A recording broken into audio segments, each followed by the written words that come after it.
Welcome to Season 2 of We in Lewes, a podcast dedicated to celebrating the remarkable, creative, and energetic people who live in Lewes and are helping our community forge a collective soul as appealing as it is unique. They are the We in Lewes. I'm Kevin McGinnis. We're thrilled to start this season with today's guest, Sam Calagione, who, with his wife Mariah, founded the Dogfish Head Brewery and Restaurant 29 years ago in Rehoboth Beach. Today, Dogfish Head is known for its extensive seasonal and one-off selections of beer made from the best ingredients and always loyal to the company's promise of off-centered ales for off-centered people. Dogfish Head is one of the nation's most successful microbreweries, has restaurants in the D.C. area as well as Dogfish Head Brewings and Eats and Chesapeake and Maine and Rehoboth, and so much more. Today's episode is brought to you by the sister restaurants Kindle and Half Full. Between the two, you can find excellent wine, delicious pizza, steaks and fish, indoor and outdoor dining, and a welcoming ambiance that never disappoints. And it's always worth a wait. Sam, thanks for joining us today and welcome to the podcast. Excited to be here, Kevin. And I got to say, Mariah and I enjoyed two lovely steak frites at Kindle last night. So not only a fan of the show, but a fan of Kindle as well.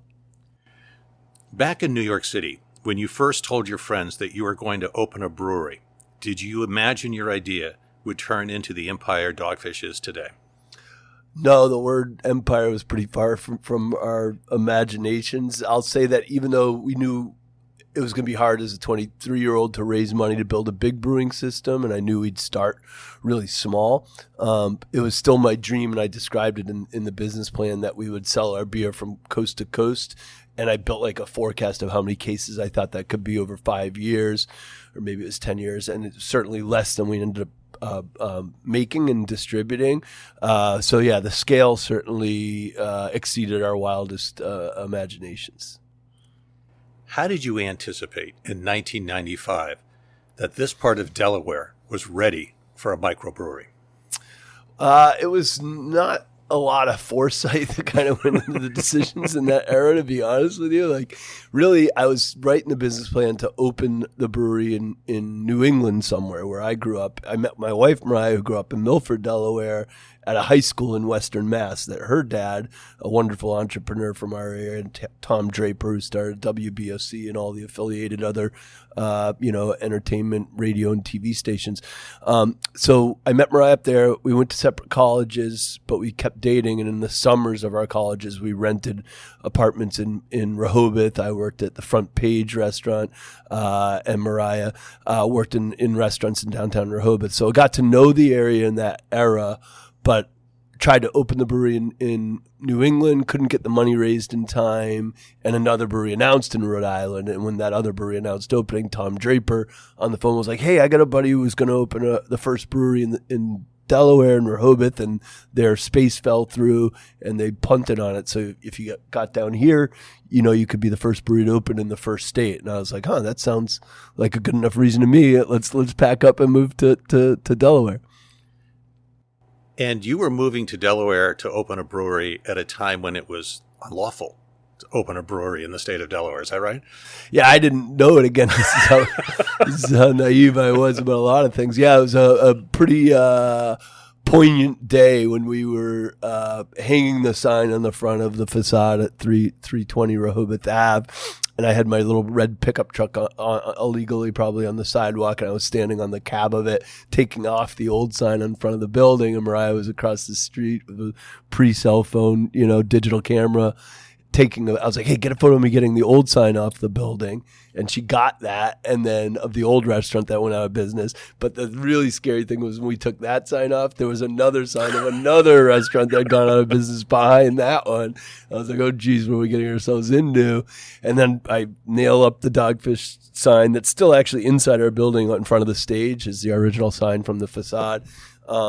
And then literally after we get the proud photo of our sign on the wall, the next thing that happens, a person walks by, I think walking their dogs, and goes, "Brewings," he reads the sign, and Brewings needs, it's illegal to open a brewery in Delaware. I got a friend who tried a year ago, and the state said they couldn't do it. I was like, And so I literally got the pickup truck off the cab and just started driving towards Dover. Where I was in a separate car. And literally the day that sentence got said to me, by 3 or 4 p.m. that day, I was already in the offices of different state senators and leaders who I said, hey, I think I screwed up here. I guess it's illegal. And they're like, yeah. And I was like, well, I've already spent all this money and I have to open this or I'm going to go bankrupt and owe all these investors money. And like, well, son, you need to write a bill. Come on in here. Well, so we started writing the legislation, and there was a lawyer up in Wilmington, Dick Kirk, who helped me write the first brew pub statute in the state, and then the microbrewing statute that we wrote, and then the distilling statute.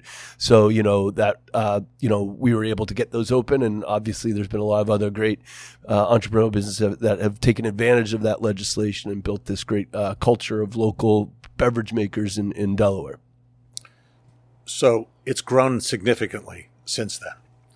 How do you sustain the quality of such an extensive line of products, especially in an increasingly competitive market, even here in Lewes? Yeah, so I'd say, our commitment to quality is kind of counterintuitive. Like folks are like, oh, Dogfish, they'll put anything in their beer, spruce tips and human saliva and lobsters. And that's true, but we're also very precious with vetting the quality of what we make. It might have unexpected ingredients, but on a molecular, micro level, it's going to be world-class quality beer. And we have full-time, PhDs and scientists in our QA/QC world who are not just looking at the commercial batches of 60 Minute and Citrus Squall and our canned cocktails that go out coast to coast, but they're also looking under a microscope and in our sensory department every week at the small batches that we're making in our experimental breweries in Rehoboth and in Milton. So we take that really seriously, and we have a line on our balance sheet called damaged and dated goods. And if something doesn't taste perfect to us, we don't sell it. We dump it down the drain. And that's, I think, why we've earned that reputation for quality, is we work really hard at identifying if something's imperfect, that we're the ones noticing it's imperfect and doing away with it ourselves versus getting it out there commercially. Can you go back to what you just said about the the beer that one of the ingredients is saliva, human saliva? Yeah, so like when we open I know it's not as bad as that sounds no. in the abstract. It's actually delicious. Yeah, it was. So we when we opened Dogfish, and my business plan that I wrote when I was living in New York City, just out of college, I said the first page of it was Dogfish will be the first commercial brewery in America committed to brewing the majority of our recipes outside the Reinheitsgebot. And the Reinheitsgebot's this Bavarian Beer Purity Act from the year 1516, when the Bavarian government mandated you could only make beer with water, barley, hops. Yeast had yet to be identified, but that was kind of a given within the construct of a beer recipe. And that was a war, frankly, that the Germans won, in that from late 1500s through the Industrial Revolution, there was just a continual minimizing of diversity of beer styles available commercially globally, whereas humans have been brewing for 10,000 years. So the Reinheitsgebot's really nothing more than a relatively modern form of art censorship, and that's really the longer brewing tradition that Dogfish, we wanted to celebrate when we said we're going to brew beers with ingredients from around the world, not traditionally recognized as beer ingredients. But when I started doing that in the mid-90s, there were no other commercial breweries using all these exotic culinary ingredients. So I'd show up at beer festivals and people get mad at me or yell at me or laugh at me for putting, coffee, Mexican organic coffee that was roasted right across the street here in the Lewes Bake Shop, and chicory into our chicory stout, or they'd laugh at me for putting raisins and beet sugars into our raison d'etre. So I started researching ancient beer styles and bringing them to the festival and saying, oh yeah, well, you think this thing's crazy that we made? Here, try this Zimbabwe tej from Africa that has tree roots and honey in it, or this gruit from Northern Europe that has bog myrtle and, this kind of grape in it.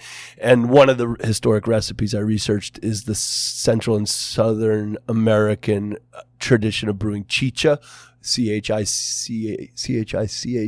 which is kind of their generic word for corn-based beer. And there's all these different geographic variants of it from different regions of those two areas. But the constant is the main fermentable source is corn, the sugar from corn.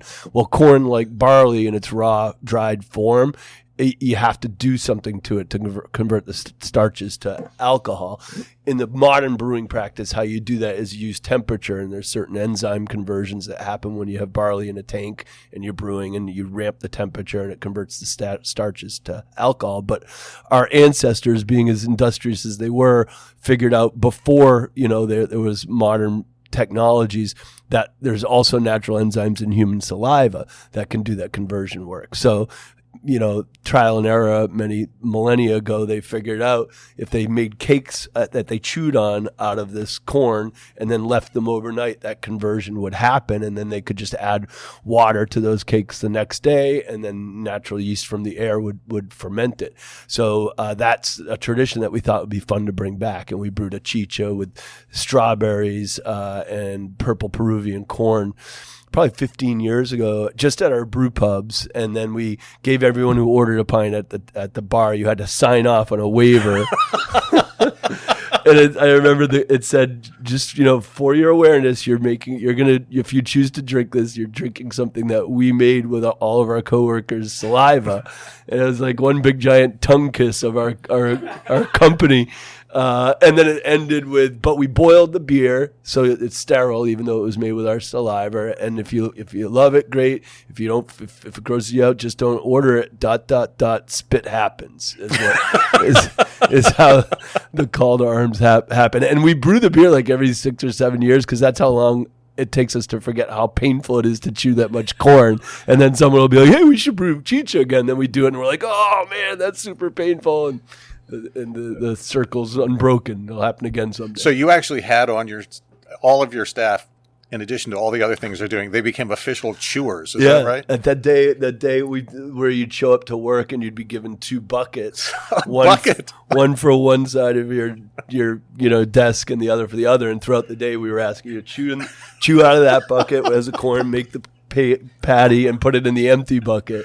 Another year, we had our annual party at our Starboard, Monty. We used to rent it out for our hootenanny, which is our Christmas party, and we sent something to coworkers. Big surprise when we arrived. We're doing something special, and people got there, and they were not allowed to get into the party unless they chewed and made some of the cakes of corn. So yeah, that's been a fun project that we've been very intimately involved with as a bunch of coworkers.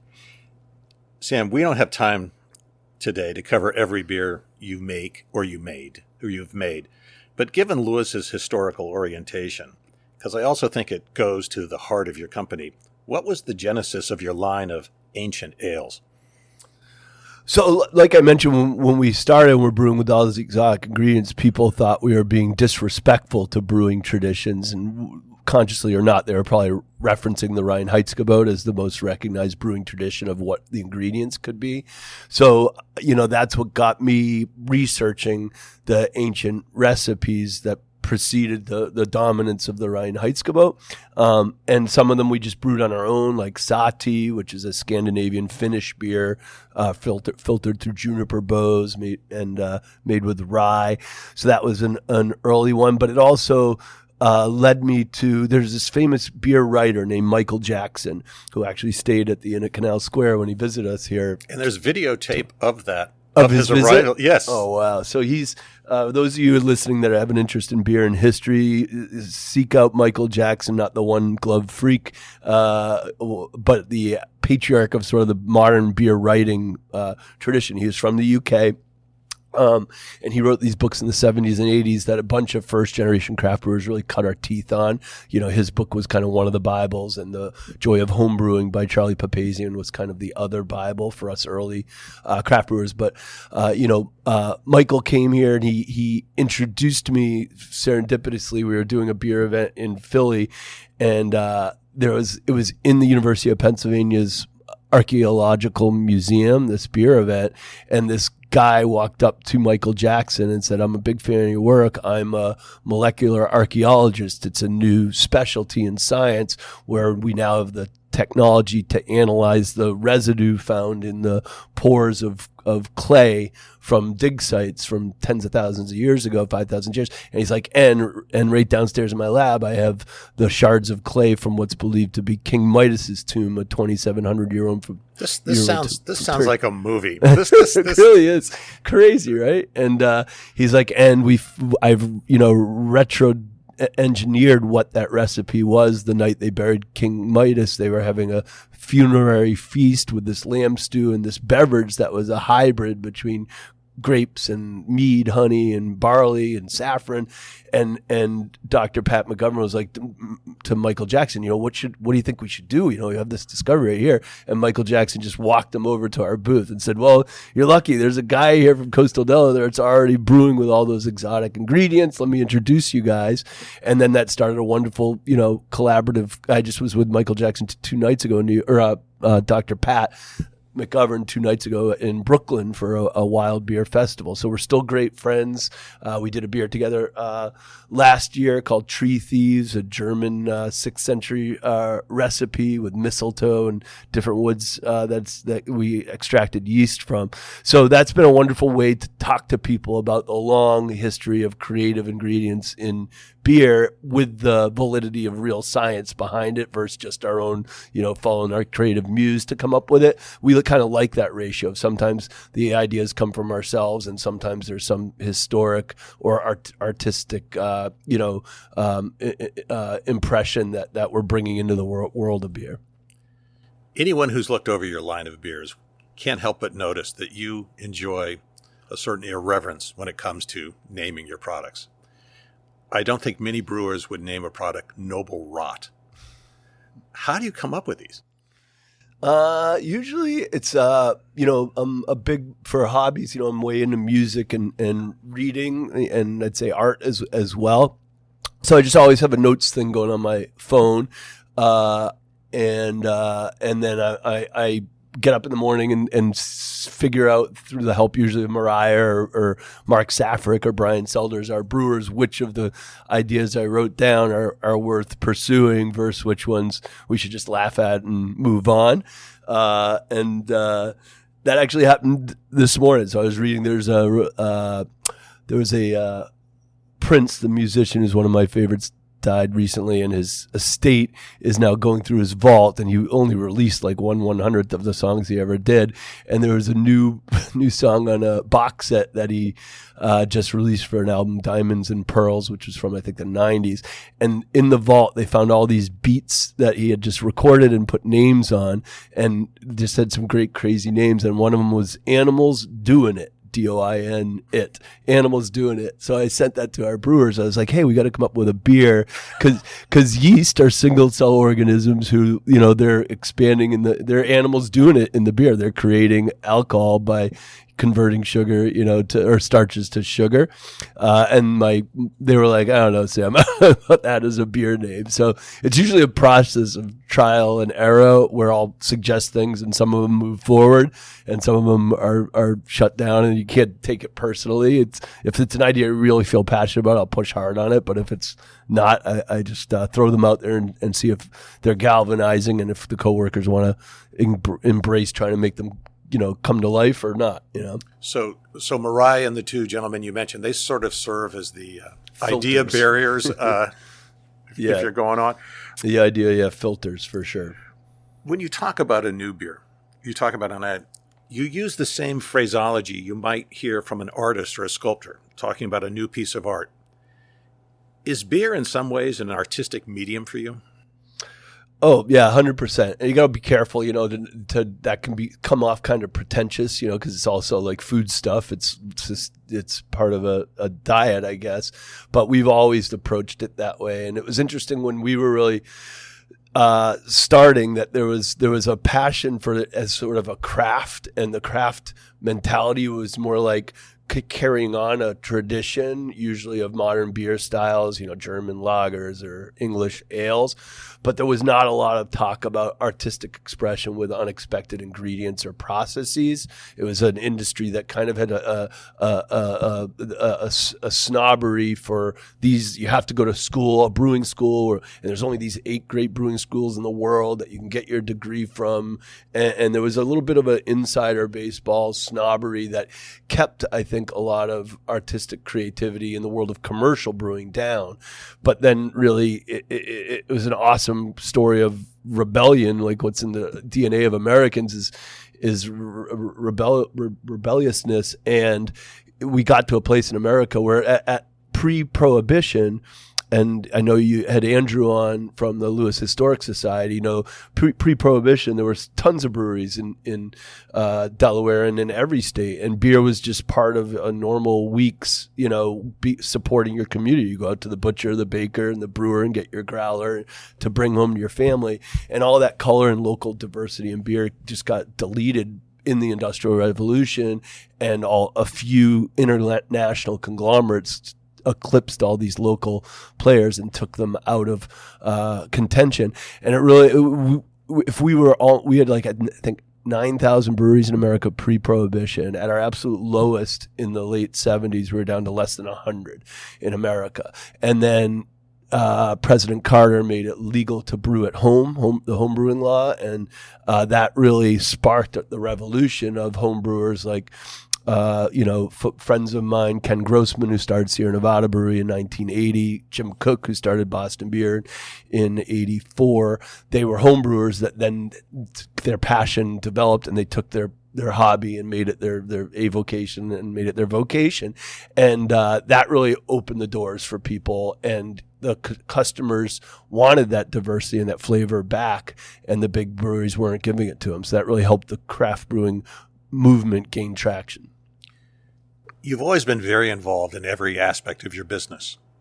In addition to brewing beer, you are also the company's, I believe, first salesman, sign hanger, delivery man, and Mariah was doing the books, preparing ad copy, and so much more. Did that experience as an entrepreneur help you better understand not just your business, but your market and your customers? Yeah, for sure. Because we were intimately involved with the customer who was buying our stuff as we were making it, as we were selling it. By having Mariah was awesome from the get-go at social media. Like if I'm the analog face and voice of Dogfish, Mariah certainly created the digital voice of our brand and our company. And now there's a woman, Janelle, locally, who's kind of taken the torch and does more of that work than Mariah, but Mariah's still very much involved. And I think, as you said, you're intimately involved with a lot of different components. I know there's lots of entrepreneurs that listen to your show. And that's kind of the definition of being a small entrepreneur, is you wear a lot of hats, especially to start, because you can't afford to hire a lot of people. But I think good entrepreneurs, and it's particularly those that grow a brand to be in multiple locations where they can't be there kind of espousing the culture of the company in front of all their coworkers every day. The good ones that have that aspiration to go bigger usually have great humility about which hats fit them well and which ones are totally unwieldy or uncomfortable on their head. And they don't try to fight, I need to be the boss of everything. They try and find people with complementary superpowers who wear that hat with grace and aplomb that was uncomfortable on their head. So for Mariah and I, that was early on a woman named Cindy came into our HR world. She was really helpful in helping us, put together a lot of the foundational documents that inform, how we describe and educate on our culture. A local guy named Nick Benz did a lot of really great work helping the cost side of our business when Mariah and I, were not as talented in that area. And some folks like Brian and Mark, our brewers, have been with us, decades or a decade. And some folks come into Dogfish and leave, but we're certainly thankful to each of their contributions. The last thing I'll say on that is that intimate dialogue with the consumer has been critical to our brand. Usually when a brand scales, they shift towards more traditional marketing, which is more like monologuing at the customer, a billboard or TV ad. Whereas because we've always been grounded in this kind of human scale dialogue with our customers, whether it's in our own restaurant, breweries, tasting rooms for events, or through social media where we have 1.3 million followers, or, anytime I'm at home, I walk down to our hotel and I send an email to the 17-room guests and I say, hey, I'm going to hang out at our fireside for an hour. Come do a fireside chat with me. Let's just talk beverages. And that's probably one of my most meaningful meetings of the week, because you get to hear what's resonating about your brand through the eyes of the people who actually care enough to buy the beer or spend a night at a beer-themed hotel. And that really helps us understand what we're doing well, what they'd love to see us do more of, what they think we're crazy for doing. So that I can't overemphasize how important that immediate kind of human scale connection Dogfish has fostered with our customers has influenced our journey. And it definitely started by being, the smallest brewery in the country, in the state that did not have a big city or another brewery in it. And so the community helped us create that culture, and we're very thankful for the local community for that. When did you decide to sort of be a little counterintuitive to the normal business practice, where you didn't just focus on a few products or a few beers and then try to create that market as expansive? You seem to be willing to keep changing, keep evolving. Well, I think, mother's the necessity of invention, and we knew we didn't have much money to do the traditional monologue advertising. So right from the business plan, I talked about how if we brewed beers that were unique enough in terms of their ingredient or maybe some historic pedigree that had not been explored, then the beers themselves would kind of be de facto press releases or marketing components. And, while I talked to folks like we've been lucky enough to brew in Peru and Italy, New Zealand, Egypt, all around the world. And when I tell folks how many barrels or cases of beer we're making in coastal rural Delaware, it kind of blows their mind. But then I can describe them. Yeah, but where our commercial brewery is in Milton is literally 2 hours from DC, Baltimore, Philly, 3.5 from Manhattan. So it's actually a great place to be producing and distributing a high-end product towards these major metro hubs in addition to locally. And the other part of that is that 3.5 hours from New York City, I knew early on that if I could get these beers into the hands of, so what I would do is I'd drive the box truck up to New York. I'd have 2 buckets, not the ones we chewed corn and spit into, but I had 2 buckets. Both of them I would fill with chilled bottles of beer.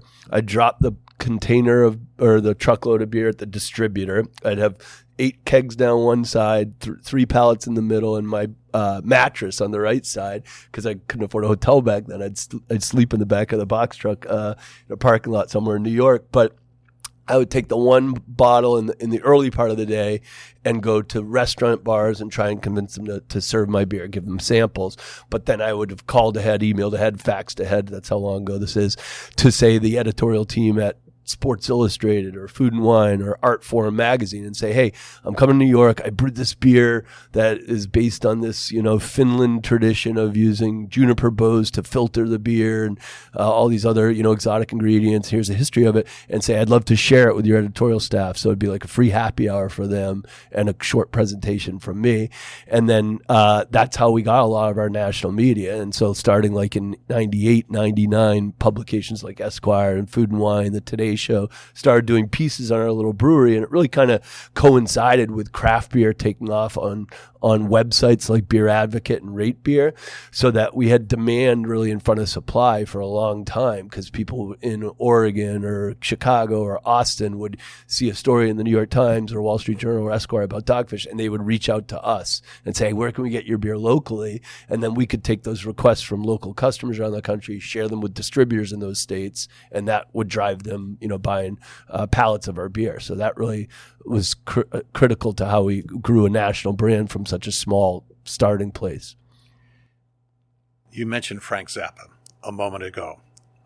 I don't think you had a beer with him, but you did have a collaborative beer with the Grateful Dead. Is that right? Yeah. Yep. Phil Lesh and Bill were there when we did the release at Terrapin Station, which is a music club that Phil and his sons own north of San Francisco. And I remember he came out and said, "Hey Sam, we're really proud of this. My sons are drinking your beer. They're huge fans. I have a new liver, so I can't. But I smoked up tonight, so we're all on the same. All on the same page as we go into this concert.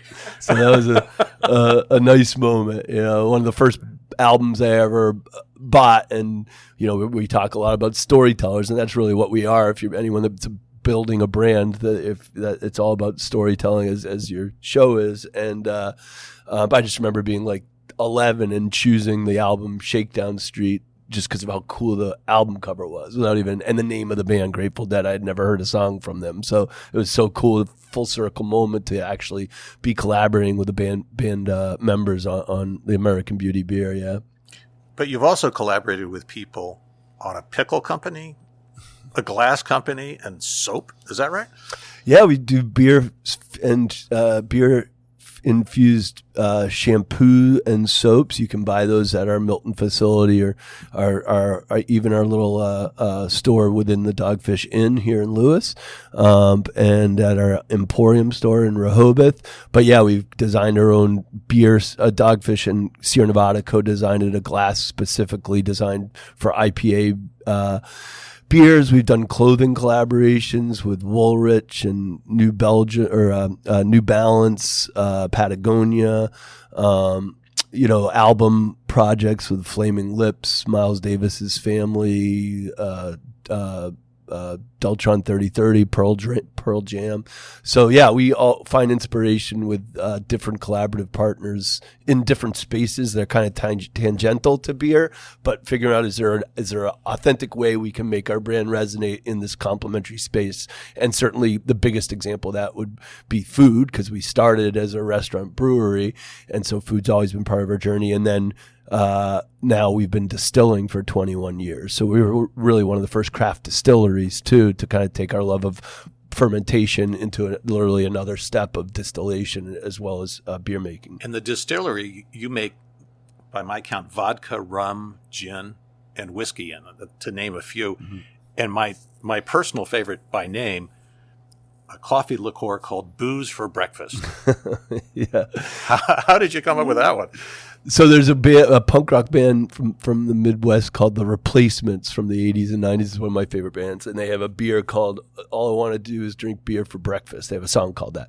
And so we did a beer called Beer for Breakfast that had coffee and maple syrup and other breakfast ingredients in it. And then we took that to the next phase and did a distilled version of that. So that, of course, had to be called Booze for Breakfast. And it's not... it's a fairly heavy alcohol content in that Booze for Breakfast liqueur. Yeah, it's not the kind of breakfast that you want to have if you're driving a steam shovel. Your brewery and culinary talents have been recognized around the world. Were you surprised to win a James Beard Award? Honestly, I knew who James Beard was as a culinary educator. I didn't know about the awards when I first got nominated for it. So it was almost like penance, because the first time I was not nominated, Mariah and I were like, Mariah's like, we should go up for this. So we went up to New York for the awards, and I was in the elevator of the Ace Hotel, and we'd gotten dressed in our room and had our monkey suits on. She looked beautiful in her dress. I'm uncomfortable in my tuxedo. And as we're coming down the elevator, there's a guy. There's four people really dressed even very beautifully compared to us. And I noticed the guy had a pin in his lapel that also meant he was a nominee for the James Beard Award. I'm like, oh my God, you're a nominee too. I'm Sam. Da, da, da. They said his name. And I was like, oh my God, is this your first time? It's our first time. It's going to be fun. And the people around looked at me weird, and they're like, someone else said, no, has been nominated 3 times. And I was like, without knowing much about the awards, I was like, oh my God, you've been nominated 3 times and not won, and you keep coming back to this? And suffice to say, they didn't want to hang out with us once we got out of there. We're getting off early. Yeah. 4-4. And then the irony is I proceeded to be nominated and not get the award for like 7 years in a row, you know. But Mariah and I kept going up every year and met some great friends, fellow restaurateurs. You know, Mark Vetri from Philadelphia has become a great friend. Joe Bastianich, who we did the project and designed the brewing system on the rooftop of Italy in New York and in Chicago and in Turin, Italy. And so it led to some great friendships, but that was a pretty interesting process. Very proud to have gotten the James Beard Award, and equally proud that our Chesapeake and Maine restaurant was nominated for a James Beard Award just for the cocktail program down there. Because that's, if we use Brewings and Eats, our pub in Rehoboth, and the Milton Tasting Room to ideate and trial at small scale experimental beers, Chesapeake and Maine certainly the platform where we're doing the R&D around our cocktails and foolproof spirits. And jumping back in time a little bit, I think the idea of I want to create the most unique brewery in the United States, but you started with a brewery and a restaurant, and that was very critical to your success. Is that right? Yeah, I think we would have gone bankrupt if we didn't have the restaurant, because we got lucky right out of the gates. You know, we were doing the two neons that still hang in that window in Rehoboth were hung there the first day we open, which is wood grilled food and homemade beer. So we cook, over oak and hickory logs, both on a grill and in a wood oven. And the restaurant did well right out of the gates. People thought we were crazy. They thought we were too far away from the boardwalk. You know, this is mid-'90s when there were still some cornfields on Route 1 between Lewes and Rehoboth, and it was not as much of a commercial or year-round community as it is now. And there were only a couple of restaurants, I think us and the two pizza places, Nicola and Grotto's. There was not much open year-round. So it was scary, but we did well as a restaurant out of the gates. And then we temporarily had a small production brewery in Lewes in the Nassau Vineyards area from probably 97 till 01. And it was all built out of piece of crap used equipment, most of which I got at a scrapyard in Bridgeville. Like, cause you don't think much about it if you're not in the industry, but because there's so much dairy and poultry work on the Delmarva Peninsula, there's actually a lot of scrap yards that have commercial, cast-offs when a big production facility outgrows equipment. So there was this one scrapyard in Bridgeville that I would, if I dropped beer off in Virginia or DC and I was coming back 404 or 16, I would call Mariah on my early cell phone and she'd be in the office in front of Peachtree, and I'd be like, all right, I got a check from Wet and Distributing for $3,800 for the beer I dropped off. If we put that in the bank, will we make payroll this week? And she'd do the quick math and say yes. I was like, well, will we also have enough to cash our own paychecks? And she'd say either yes or no. And then if there was anything left over, I was allowed to go spend it at Billy Warren's scrapyard in Bridgeville, Maryland. And that's where I found like a bunch of our early brewing equipment. Literally the pot still that we started making our liquids in, we found in that scrapyard and bought it for scrap value. So Dogfish probably would have gone bankrupt if we'd bought brand new fancy commercial brewing equipment and took out a big bank loan to buy that. But because we always bootstrapped it at first out of necessity, when I couldn't raise a lot of money for the business plan, but then we never bought any new equipment, I think, until our company was 12 or 14 years old. We would put more of our money into the ingredients and luring really talented people to join us than we would on fancy equipment. And then there was a first kind of phase shakeout of the craft brewing community where too many breweries opened in the late 90s, and we were able to around 01 or 02 buy some nice used equipment from a bigger brewery that didn't make it. And that's when we really started to grow and we got on real commercial scale brewing equipment. How much time did you spend at scrapyards? Because scrapyards seem to have played a role in where you found a lot of things in the early years of Dogfish. Yeah. I mean, probably not in terms of throughout the week and the hours in a week. It's not a lot of hours, but for whatever reason, I've been very fortunate to come across used equipment that we've used for lots of things, repurposed them for inventions like our vibrating football game contraption that I got at a just like a Salvation Army store, and then the equipment that we mentioned that we were able to get at the scrapyard. So we've been pretty lucky with that. Sam, you're obviously a brilliant brewer. You're a brilliant, savvy businessman, but you're also a painter, an author, a musician, and an inventor.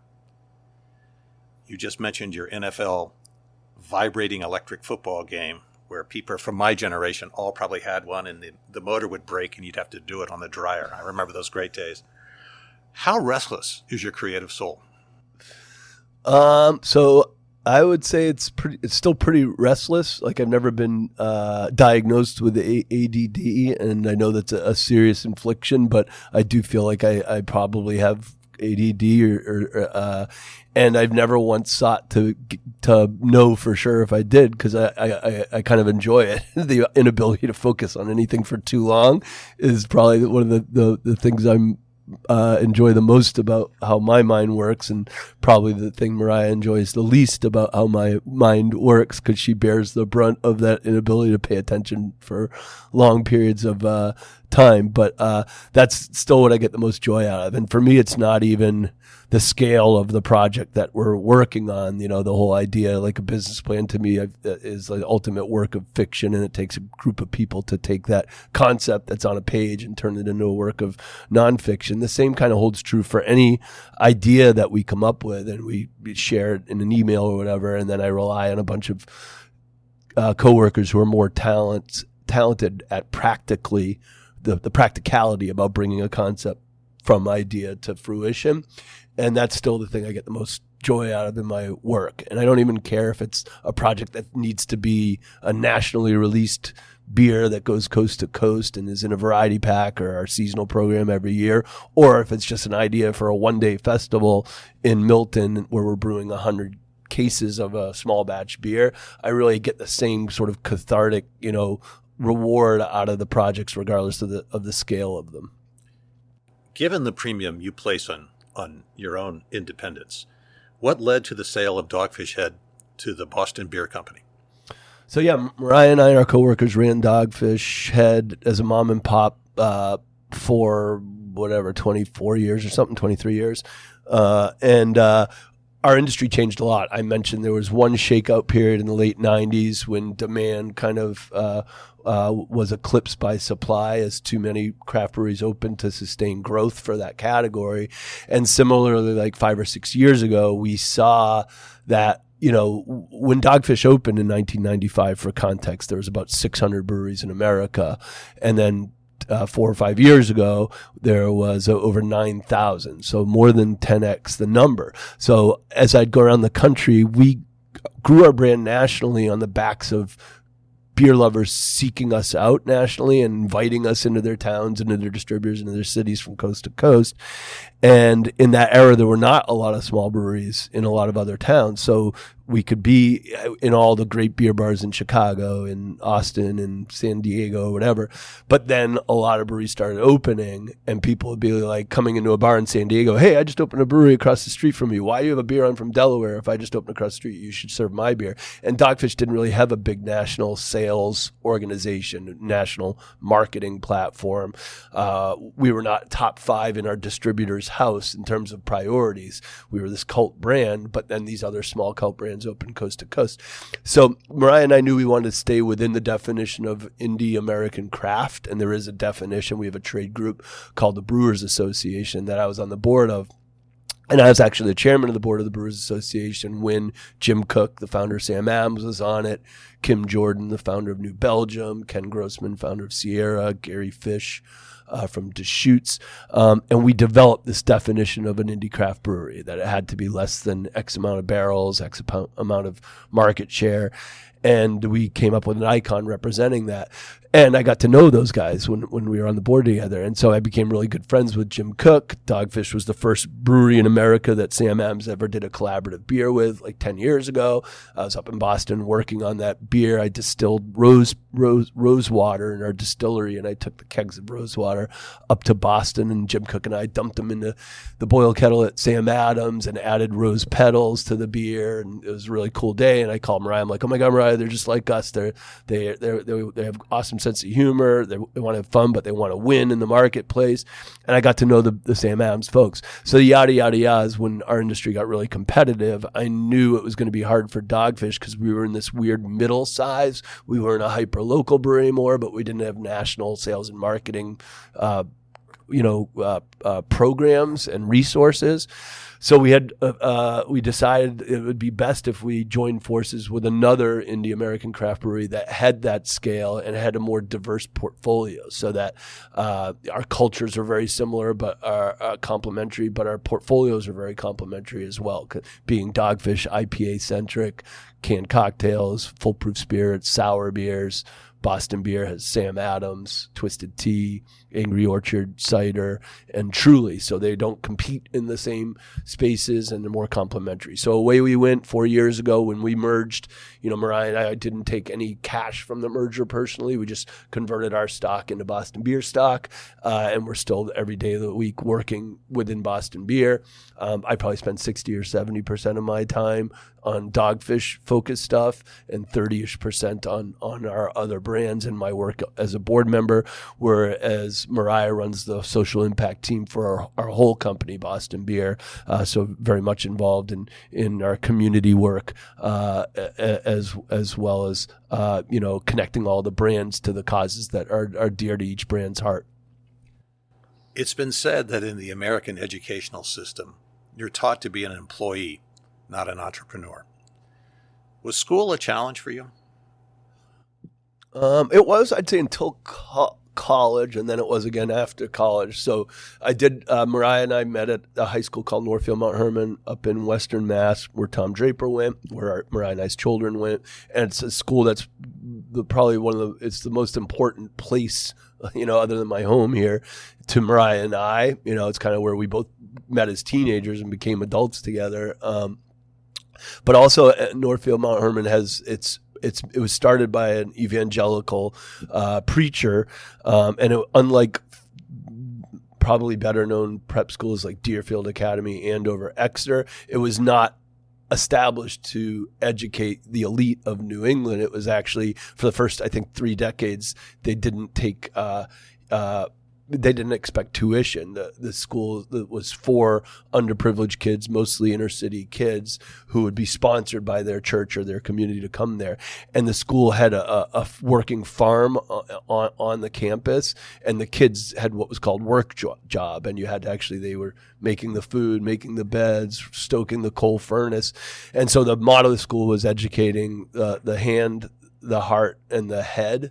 So the hand was you had to work with your hands and do the work on the farm and make the food, and the head's obviously academia, but the heart was the expectation that you'd give back to your communities, whatever your community was, and you'd use your education for good, kind of to pay it forward, and the karma of that. So that definitely informed Mariah and I's journey. That said, I did not personally gel well with the disciplinary components of that school, and was kindly asked to leave in March of my senior year.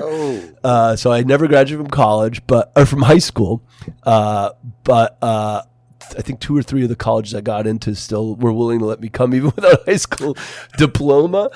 So I ended up graduating from Muhlenberg College in Pennsylvania, great small school, played some football and hockey there, and was an English major there and thrived there, had a really good English department, and that further made me want to focus on creative writing and storytelling, and I left there and moved to New York City, started taking some writing classes at Columbia, and saw how great those writers were, and I was good but maybe not as great as some of them. So I was like, maybe I'll try and create the next great American beer recipe instead of write the next great American novel, and kind of pivoted to write the business plan for Dogfish. But certainly my education, whether I did well at the school or not, there was teachers that kind of encouraged me to hone kind of my creative voice, and saw that I had some talent and passion there, and helped direct me away from sort of the rebellious components of that creativity and towards more constructive, ways to share it.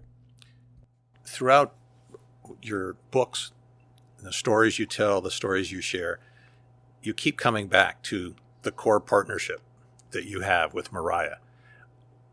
It almost sounds silly to ask this question, but it just seems to be very much at the heart and soul of almost everything you do. Yeah, it certainly is when you think about how much time we've spent together, not just this amount of years, starting dating in high school, but literally with our cubicles next to each other throughout our work lives, our kids, kind of growing up in the brewery in a playpen or whatever. and our travel too, right? I mean, we, other families that are listening, when you're a family that both members work, you're always thinking about that work-life balance. And when you have kids, it's kind of amplified because there's more than two people that are part of the balance in that equation. But for us, one of the things I'm most proud of is we never worked 40 hours a week. We worked a lot, but we showed our kids what we did, and we incorporated them into it, and we would invite them to the Dogfish Dash to help clean up or whatever, to see, yes, it had to do with our brand, but it was a way that we were giving back to the community and raising money for the Nature Conservancy. Or we would take them to, when we do a beer collaboration in Italy or Sydney, Australia, and they got to see the world, because our company and what we've done for our jobs afforded us the opportunity to see the world through the local lenses of fellow brewers. So the family was always a part of that, but it was always just awesome for Mariah and I, because there's never a dull moment when we're together. There's so much for us to talk about. There's no separation between our work world, the brand that we started, our community that we've woven into our work world, and our kids as well. So that's definitely way more than any accomplishment with Dogfish Head. Biggest accomplishment in my whole life will always be my relationship with Mariah. And also, she's the one who introduced me to this awesome town and community. And her mom, Rachel, bought her house on 2nd Street in the late 80s. So a long connection to the town. So is that how you got to Lewes? Yeah. So when I rented the building in downtown Rehoboth, Mariah was still working at WBOC TV station. She would come on the weekends and help hostess, but we were renting a house, we're 24 years old or whatever, down in Fenwick, Bethany area. And I had a mattress in the cellar in Rehoboth. Some nights I would just stay there, and some nights I'd do the trip home. But then Mariah's mom met her husband, Rick, and they decided they were going to move to his house near Wilmington. So they rented us their house on 2nd Street. And then there was this house around the corner from them that I always loved. It was a little house that had 2 apartments on the front of it. And the old man who and his wife lived in it had a Labrador Retriever, or Chesapeake, actually, I think a little older than my dog. And I would go down to what used to be the town boat dock, which is now our beautiful park. And we would both walk our dogs together and got to know each other. He was 20 or 30 years older than me. And then one day I saw his house was up for sale, and I'd been on the road and it said under contract, and I saw him down there. I was like, I always loved your house. Congratulations on selling it. He's like, well, the sale just did not go through. And I was like, well, what did you offer for it? And he said it was supposed to go through for this amount. I was like, oh, I'll pay that amount. And I went home, told Mariah, and we toured it, and yada, yada, yada. We were able to buy that house at the end of 2nd Street, and it had the 2 apartments on the end of it. And that's the only way we could afford the mortgage in that stage of our lives. So we were living in the house with 2 little babies, but people would knock on the door and be like, my cable's out, or my stove's not working. And I suck with tools. I'm like, oh, okay, whatever. We'll try to help you. So for the first 4 or 5 years, we lived in our house with 2 people living off the front of it until we could afford to then just convert that to an expansion of our house. So that was probably around 97 or 98 that we were able to do that. Do you find there's something about Lewes that sort of encourages creativity?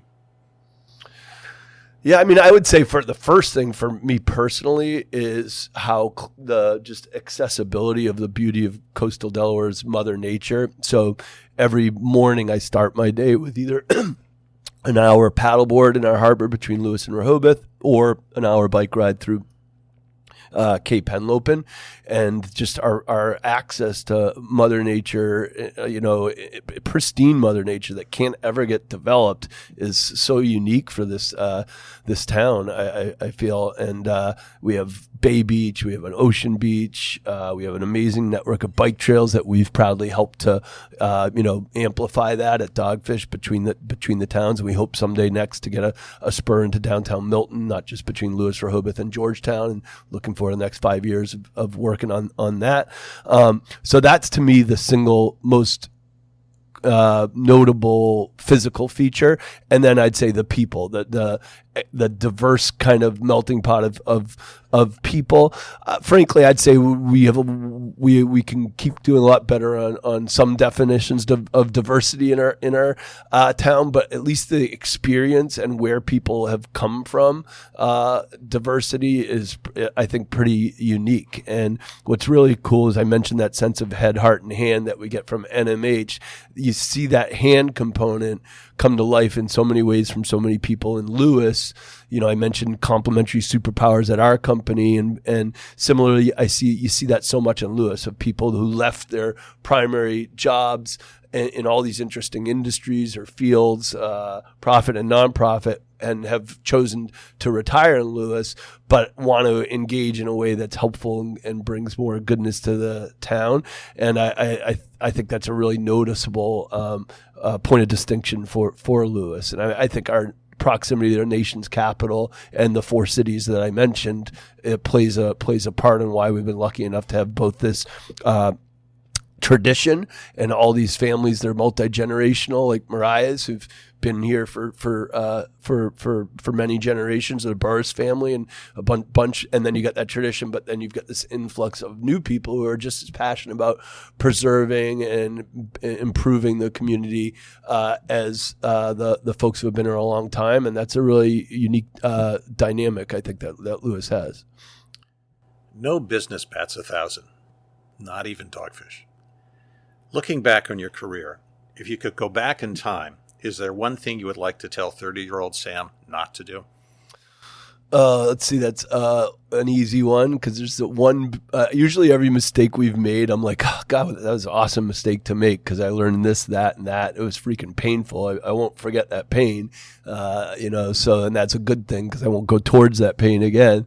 But there's one that is pretty definitively was a bad decision by me, which was I'd saved up some money that we were holding away. We always kind of would have money that was like for the next project, even when we didn't know what the next project was. You kind of leave it, until it got to a 6-figure number. It'd be like, all right, leave that little nest egg over there. We'll figure out what to do with it, whether it's a new restaurant or upgrade a brewery or whatever when we get there. And we started to hold away a nice chunk of money that we didn't need for operations.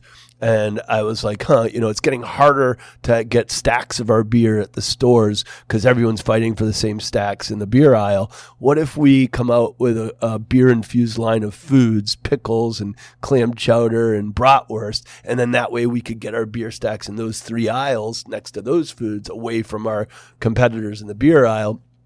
But I didn't know enough about how those buyers work in grocery stores, that they don't like to work together, the beer buyer and the food buyer. So it didn't really work out at retail. But meanwhile, I spent like $200,000, launching this line of beer infused food and building a giant food truck shaped like Paul Bunyan's lunchbox, because we have this giant treehouse in our front yard in Milton. I envisioned this world where we bought the land next to us and turned it into a forest. I was like, envision if Paul Bunyan came through this forest and put down his lunchbox and went to sleep in the giant treehouse. So we put down the giant lunchbox for wood grilling bratwurst and serving clam chowder, but that stuff never really took off at retail. And at that time, I was also contemplating, should we just use that money and buy a canning line? Because in that era, we were only doing bottles and kegs, and craft beer really wasn't really flying yet in cans, but it was starting to. And if I could turn back time, instead of buying a giant lunchbox, I would have bought a nice canning line. One last question. Are you as fearless and doubt-free as you seem? I wouldn't, not sober.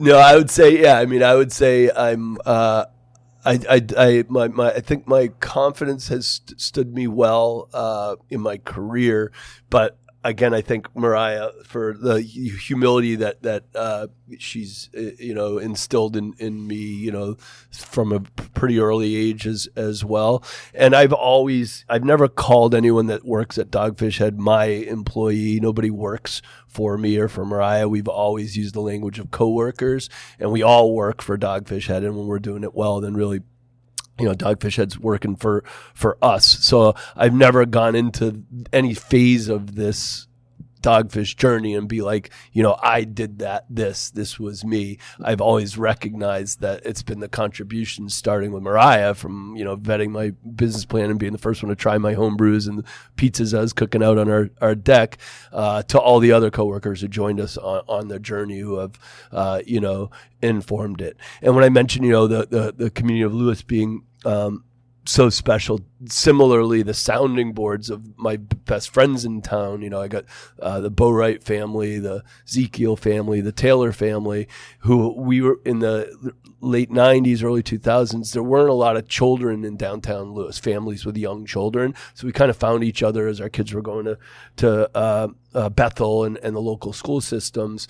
And it just happened that all four of those families had entrepreneurial components to what the parents have done with our careers. So we were not only helping each other as de facto babysitters when someone had to be delivering vegetables in the case of Zeke or beer in the case of me, but we were sounding boards for each other over weekends, sitting in Kindle or Half Full or the restaurants as we support the local accounts and get out into the community. So those relationships have been really important for Mariah and I as well. Sam, thank you for joining us today, for sharing your passion for your company and its products, and for being such an essential member of our community, and for giving us a glimpse into why your company is so successful. It's been a blast. Thank you, Kevin. Lewes would not be the same without you and Mariah. Well, we're proud to be members of this amazing community, and thankful that you guys are helping to tell the story of a lot of other members of this great community.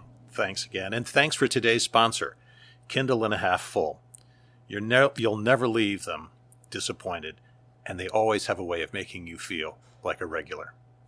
And finally, thank you for joining us and your kind words of support this past year. As always, we appreciate your comments and welcome your suggestions. Our next episode will air later this month.